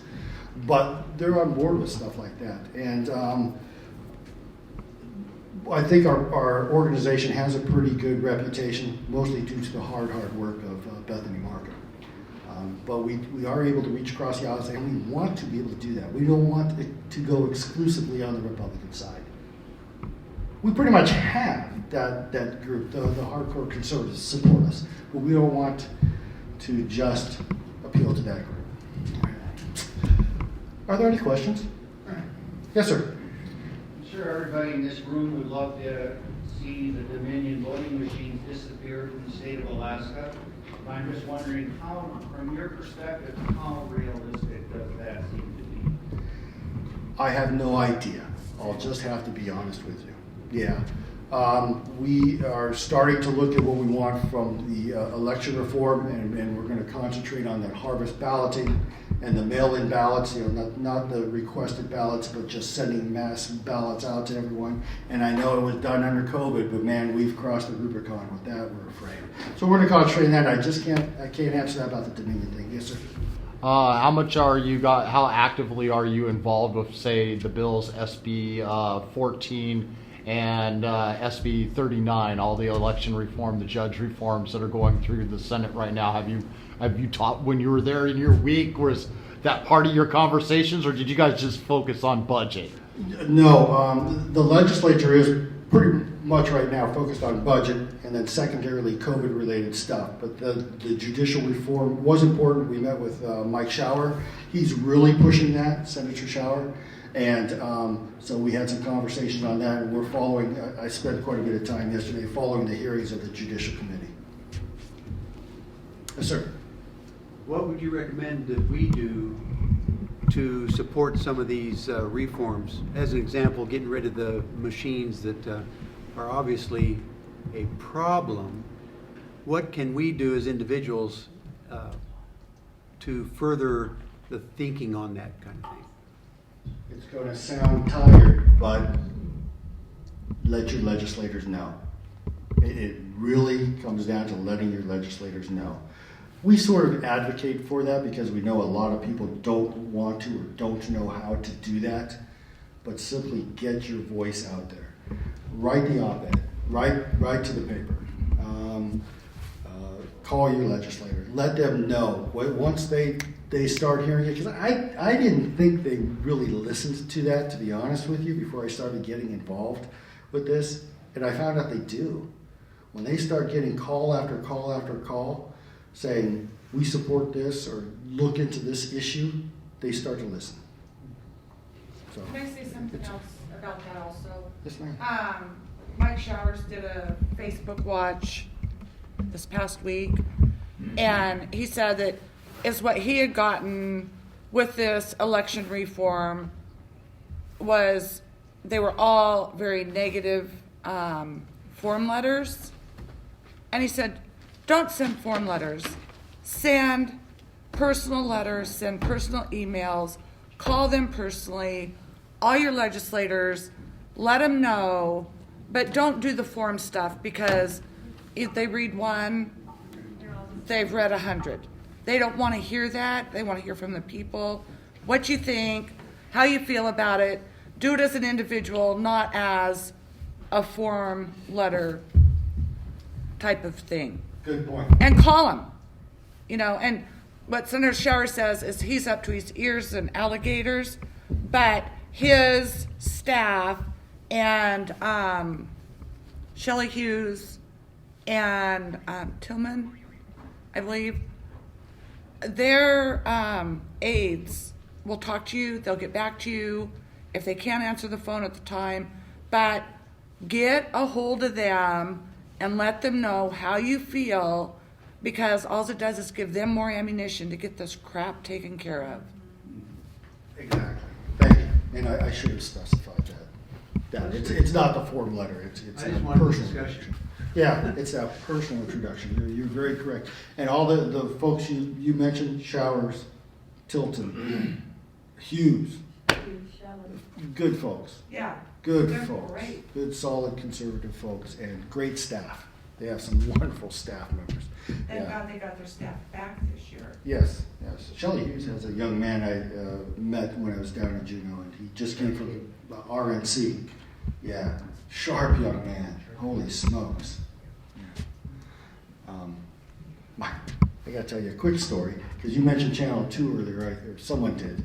My daughter worked for Channel 2, a recent journalism graduate from UAA. And before I got this job, started making these contacts, Senate Majority Office reached out to her and offered her a position, so she's going down there. So not everybody at Channel 2 is a leftist. They keep it pretty well hidden, she admits. She has, she's overwhelmed by the opposition, but there are some out there. Any other questions? Yes, ma'am. I don't have a question, but I have a comment that I think it's really important that we do call our legislators. 2 days ago, I think it was, Kevin Meyer made a statement that the election system we have presently needs a little bit more work, but he's not going to change it. He's just going to improve it. And Mike Picaro on the radio had a fit and said, how can you improve something that is totally failing? So I think it's very important that we just call, and I think calling is the most important thing you can do. I agree. I have to have Mike Picaro made that comment though? Yes, he's getting ready to take the Division of Elections to court because he's wanted some answers. It's interesting. Mike Picaro supported Measure 2. I know. Yeah, that one we yelled and screamed and sent him emails, and I don't know what happened on that. His advertising agency was paid to kind of help pass that through. So I'm kind of unhappy with him on that, but he's not happy with, Well, I'm glad he's taking up the cause of it. Good. so Good. that might help. Good. Back there, gentlemen. I think we had a little poll here several meetings ago when Kevin Meyer gave his presentation for 10 minutes and it drug on for about an hour. I think it would be a good, particularly for you, Mike, to call the lad up and remind him that... already have. Well, yeah, it's going to come from you. Tell him this, we're just going to, put a little polish on it and buff it a little. That ain't going nowhere, boy. And they say, that ain't going nowhere, boy. Gentleman right there. I'd also recommend not only state politicians, but your federal too. Oh, yeah. Gotta get rid of Calling them. Oh, yes, to advocate for change. I still want to see an investigation. Yes. Not only the state, but the feds. Absolutely. I think a lot of us do. Yeah. from an organization standpoint, we're not going to go there. We'll work with the state, but I encourage all of you individually, and I'll do it myself individually to call my congressman. Yep. Okay, we're almost out of time. Yeah, thanks for the time, man. The lady Thank you that's all. here is doing shots. Shelley Hughes said this the other day. Call her. Don't email her so much as call her.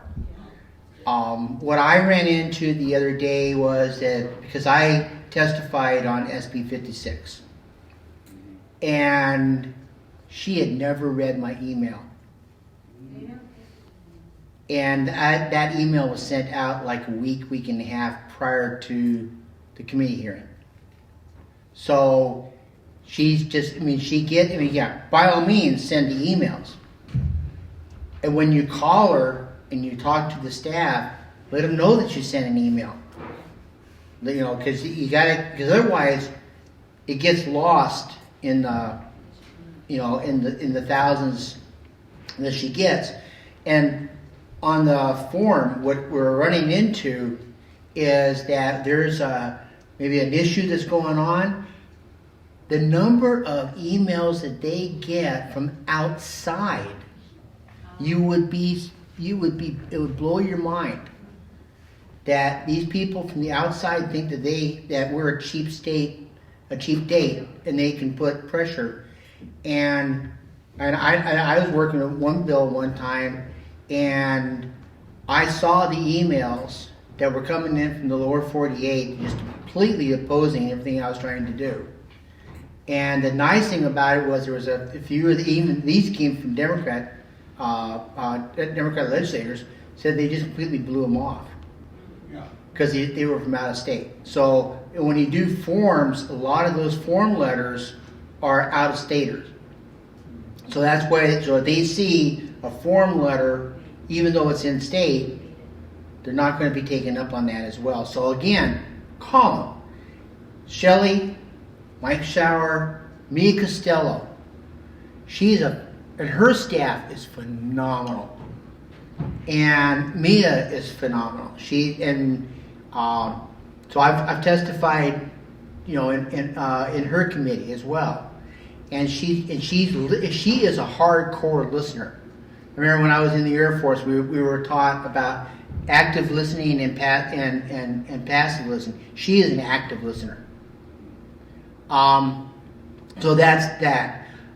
Some bills that are going on, SB 39, that's the election reform bill that Mike Shower's putting through. This actually was started 3 years ago, that the president of the NAACP called Mike Shower a racist over. Oh, by the way, the president of the NAACP is a convicted felon in federal court. So I think right now he's on ankle bracelet or something like that from the feds for fraud on, if I'm not mistaken, it's the union. It had dealing with union, and it was fraud. So the guy has no credibility. But anyway, as soon as he called Mike Shower a racist, he didn't have any credibility anyway. But mainstream media gave him tons of time. Oh, they did. But anyway, Mike has been working this. If you get on Alaska government and pull up and pull that bill up, there's also you can also look at archives on there. Look at the meetings page. There's like a meetings tab on the far right hand. Pull that up, and there's a deal that says archives. Pull that up and go into the state affairs. He just had a hearing that he had two big lower 48 conservatives on there talking about election reform, and it blew my mind.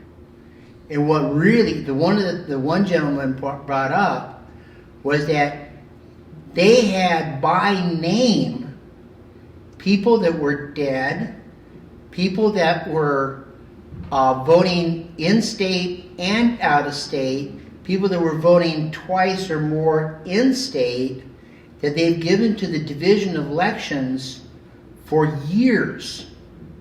This isn't just Myers' problem. This is the Division of Elections that has been given this information for years and not done a damn thing about it. Yes, Gary? Right into something I wanted to tell you. I just read this. In 2018, there were 24 million voter registrations not properly done, like not signed properly or whatever. Also in 2018, there are 2.75 million voters registered in more than one precinct. And I mean, this is just from, it's a guy, I can't say his last name, it's Pekovsky or something like that. And He was the first speaker, yeah. So there's a lot going on with 39. My understanding is that it is going to be talked about again on Monday. You might want to watch that, because from what I understand, it's going to be explosive. Mike's getting ready to do some things with this thing that's just going to blow. It's going to blow your mind. From everything I understand, I don't know the ins and outs on it. It's either Monday or Tuesday. No, that's right. They told me to call him on Monday. So Tuesday is the hearing. It's 3:30 in the afternoon, and you can pull it up. You can pull it up on Alaska.gov legislature. Go to Senate. Then when you do the legislature, it goes to home, and then there's some tabs, and to the far right is meetings, live meetings. Go to that at 3:30 Tuesday, because that one's going to blow your mind. I think that one's going to be some huge stuff, newsmaker stuff. Shelley Hughes has got SB 43. What that one does is it makes it so that if the lower 48 wants to spend money on legislators here and ballot measures, because one thing is that she pointed out to me the other day was with ballot measure 2, that only deals with individual legislators. It doesn't deal with the dark money for ballot measures. So Shelley's trying to rectify that, as well as they have to report who's that money's coming from and who's the originator within that organization, i.e. George Soros.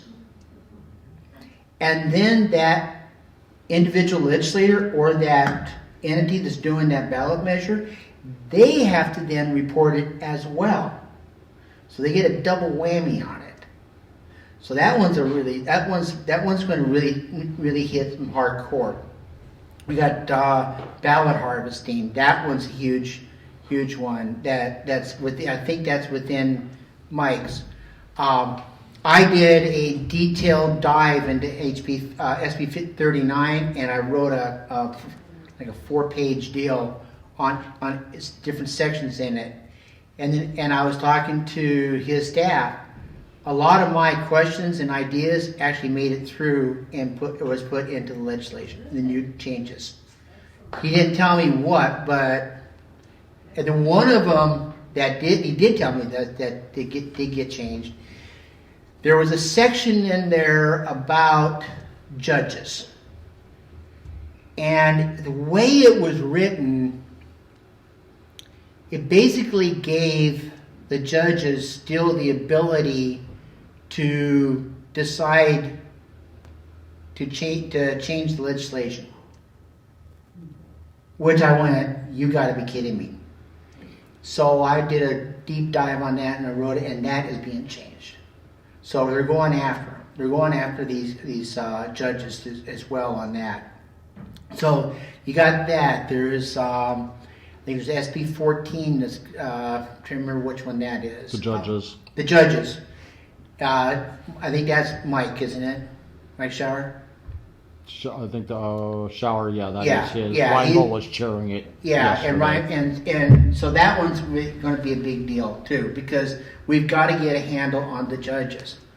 And basically what my understanding is, and it's been a few weeks since I read it, basically what that boils down to is it gives the governor the ability to decide who the hell he wants to appoint for justice, not just because you got these five yahoos that say these are our buddies. Because really, when it gets right down to it, it's three lawyers and the Chief Justice of the Supreme Court and 2 civilians. And the 2 civilians right now are not friendly towards us anyway. So we've got to get, so that's going to be taken care of. And they're also adding in 39, I'm come to make it, instead of, there's a judicial council and there's a judicial, there's another word. Anyway, there's 2 different ones. And they're wanting to do is this council going to actually have more power than the other one. So that one's got a lot of good things going to it as well. So we can get our hands, we can start, this is going to take a while. Because we've got a judicial system right now that is as broke as our electoral system is. And it's going to take time to fight and pull it back. But it can be done. But these pieces of legislation have got to get through, and then we can really start making some inroads on that.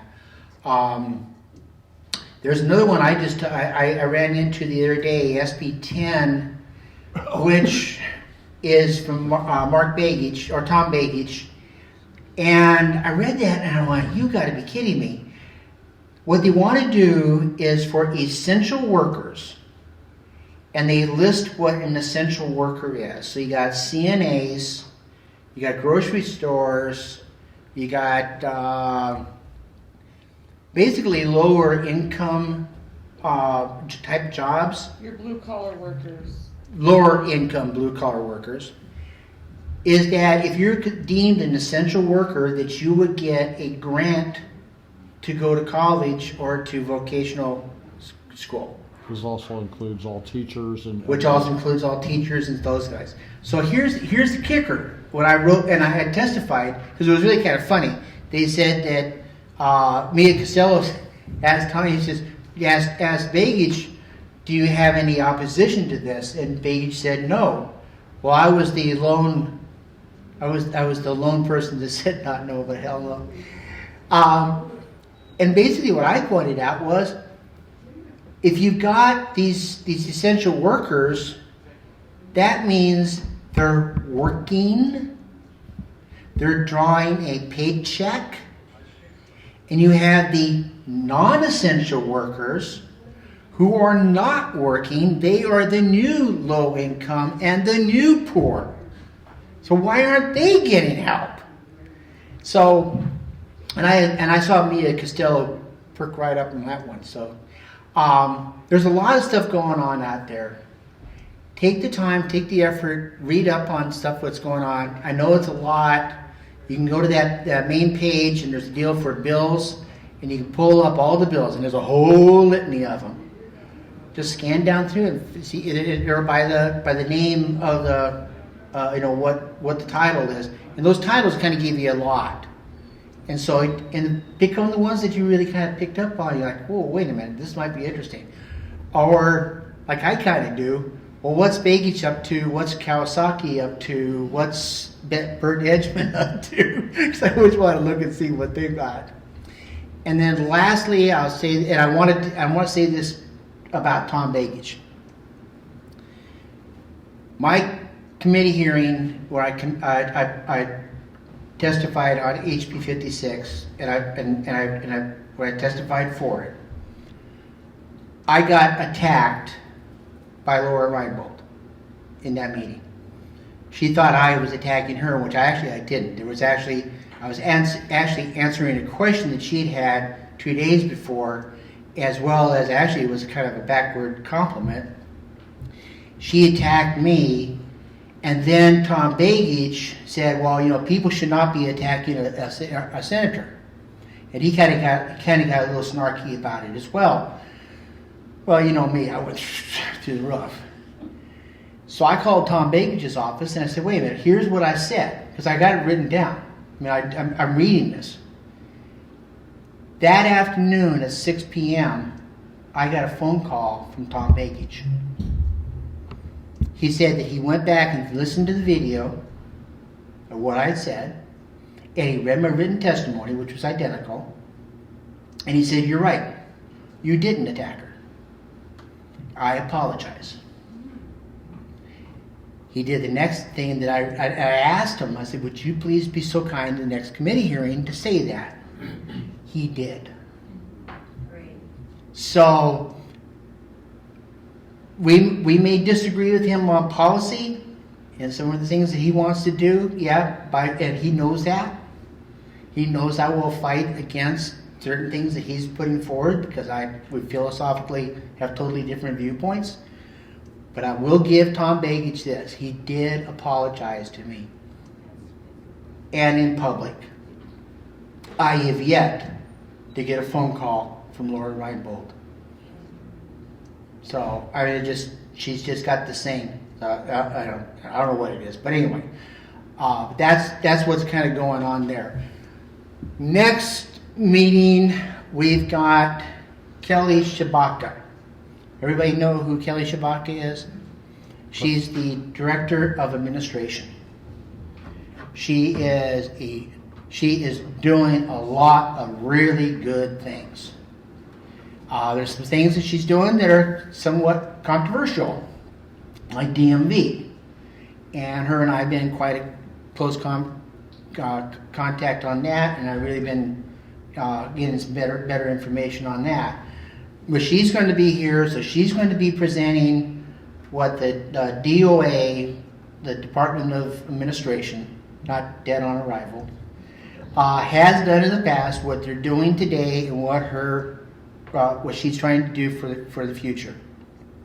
And she's a really great speaker, and I've seen her before, so you're going to really enjoy that. So make sure that you tell all your friends to come on down for that one, because this is going to be a lot of fun. So, any other questions? Anything? Any closing? Okay. Oh, yeah, Gary. Just to let you know, a lot of you people are from the Valley, but twice now my wife has been contacted by school district, people running for school district. And they're texting back and forth, and I tell her, I say, ask them if they're a conservative. On both of them, she asked them if they were conservative. They never answered her, and they never called her back. Good. Anything else? Alrighty. See you March 13th, 11 o'clock, same place.